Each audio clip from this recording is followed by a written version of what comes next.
Mila kita oleh mbayai dilatih supaya hubungan karo hos sebenarnya dengan cara hadiah Fatihah. La hadrati khawsiyadzal zaman wa wanihi wa sairi auliya'i radhiyallahu ta'ala anhum al-Fatihah. Kita hadiah Fatihah. Kontak. Hingga banyak bahkan hanya sambat ya Sayyidi ya Allah. Hadir beliau. Banyak kejadian ini. Itulah Mbak yang mengajak kita karena mencari guru sangat sulit untuk usul kepada Allah. Sejauh mana sih usul itu dikejar-kejar? Nilainya kok begitu didewa-dewakan? Para hadirat, usul itu tujuan manusia, agama semua ingin usul pada Allah.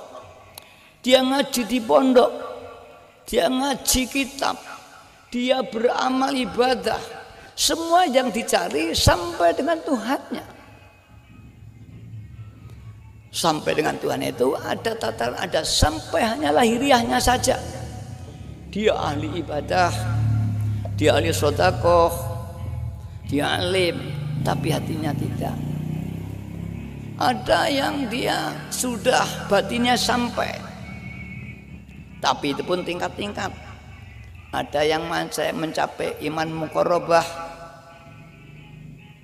kemudian dia mencapai makom jam'u, kemudian dia meningkat lagi fana, tingkat-tingkat terus. Yang tidak tampak dari lahirnya. Apa sih bedanya orang yang sudah ma'rifat dengan kita yang belum ini? Kita yang belum ma'rifat ini hanya ma'rifat bil ilmi. Kita tahu Tuhan dengan ilmu. Tuhan satu, Tuhan tak beranak, Tuhan tempat bergantung. Kita yakin dengan ilmu. Kita yakin minuman legi ini dari ilmu dan akal. Bahwa minuman ini air direbus dikasih gula. Maka pengertian ini menuntun kita bahwa minuman itu manis. Kita membaca Quran Qul huwallahu ahad Allahus samad. Pengertian kita ini menuntun kita Tuhan itu satu. Tapi ilmu seperti kita bicara minuman, sebelum saya minum saya juga tidak merasa manis. Hanya tahu minuman itu manis tapi tidak diminum. Ada yang dia minum tanpa ilmu, disuguh kemudian diminum, monggo diminum, dia terasa manis, lidahnya manis, tenggorokannya tidak kering, tapi dia tidak dengan ilmu. Bisa aja orang bodoh. Ada yang dua-duanya, dia ilmu, alim, dan dia orang yang makrifat. Maka ulama ini ada tiga. Al ulama'u alimun bi ahkamihi, alim dengan hukum-hukumnya Allah. Ini haram, ini batal, bagaimana cara haji, manasik apa, semua kitab-kitab dibaca hukumnya. Menurut mazhab Syafi'i, Hambali, Maliki, apal semua. Ini ulama alimun bi ahkamihi, alim dengan hukum-hukumnya Allah. Tapi dia tidak alim billah, tidak makrifat kepada Allah. Yang kedua, al ulama alim billah fakot, tidak alim hukumnya Allah. Banyak wali-wali billah makrifat tapi bodoh. Dia tidak bisa mengajar di madrasah, ditanya, tapi dia hatinya wusul, tapi dia bodoh, tidak tahu hukum-hukumnya Allah. Ada yang ketiga, al ulama alim billah wa bi ahkamihi, alim billah dan alim hukum-hukumnya Allah. Inilah yang sempurna. Seperti Imam Ghazali, beliau seorang ulama yang alamah dan dia masyhur Sultanul Aulia.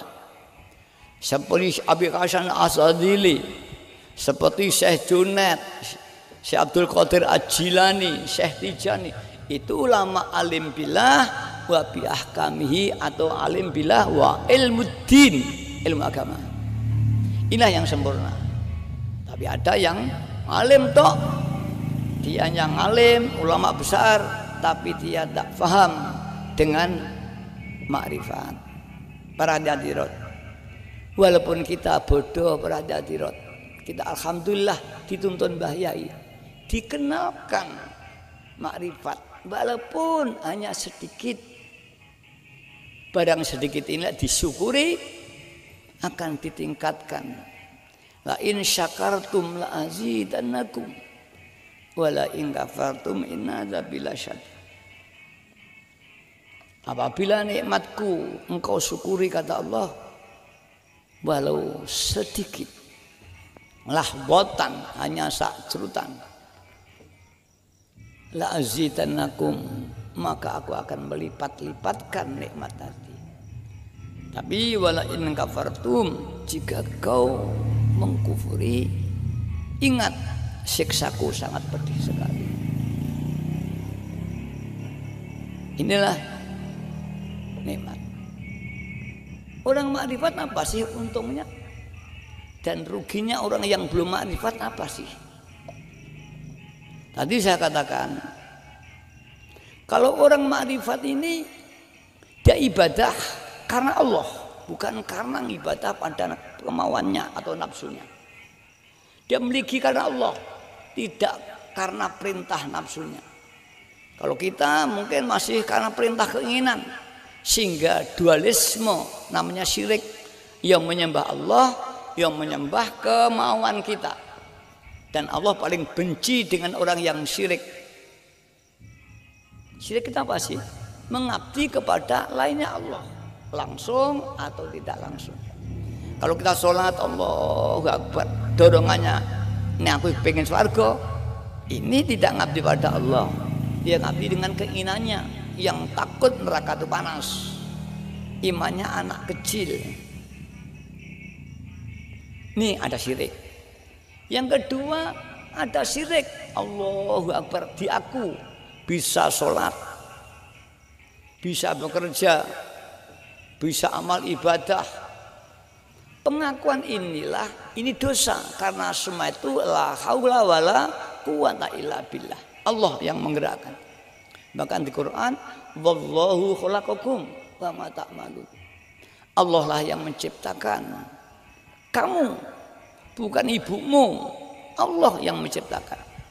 Wa ma ta'malun, dan apa saja yang kau lakukan, bicaramu, tidurmu, makanmu, itu tak malun semua.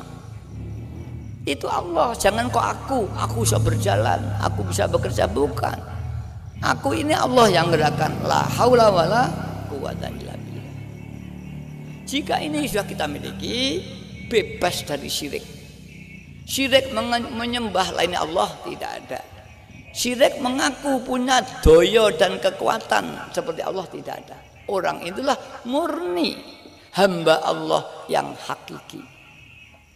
Perbandingannya dikatakan para ulama, ngibadahi wong sing wis makrifat yang Allah karo ngibadahi wong sing makrifat, zarratun min a'malil qalbi khairum min amsalil jibal min a'malil jawarih. Sedetik ibadahnya orang yang hatinya makrifat kepada Allah sama dengan segunung ibadahnya orang yang belum makrifat kepada Allah. Kalau kita di Lailatul Qadar, di bulan puasa, mencari qada dari Allah, ketetapan Allah yang disebut malam Lailatul Qadar, malam kepastian.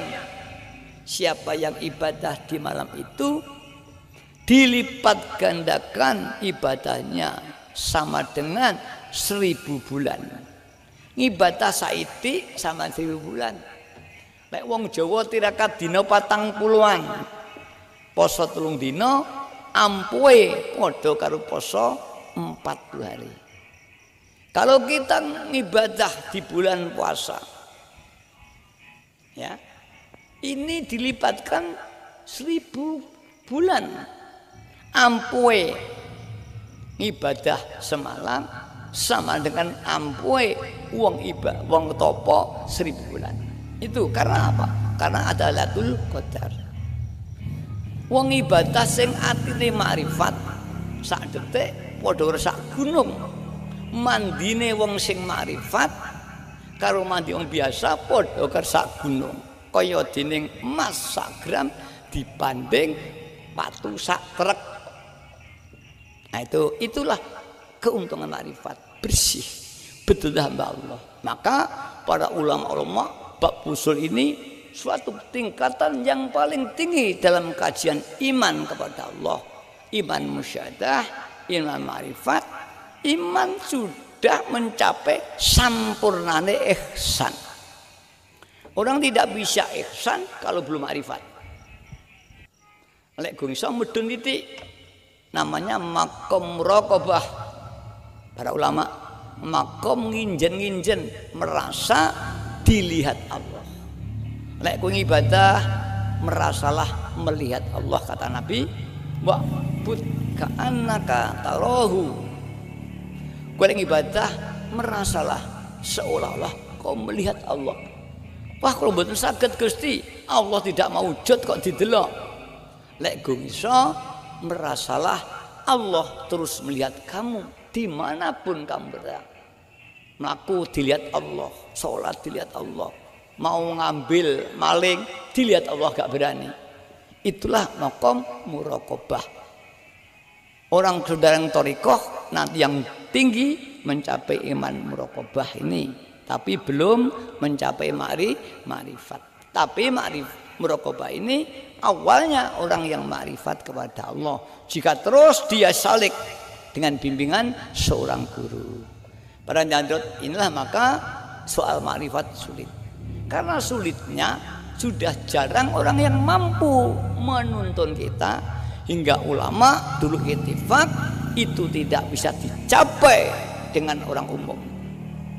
Ilmu itu dikubur karena langkanya, hingga orang membatasi diri tidak mungkin.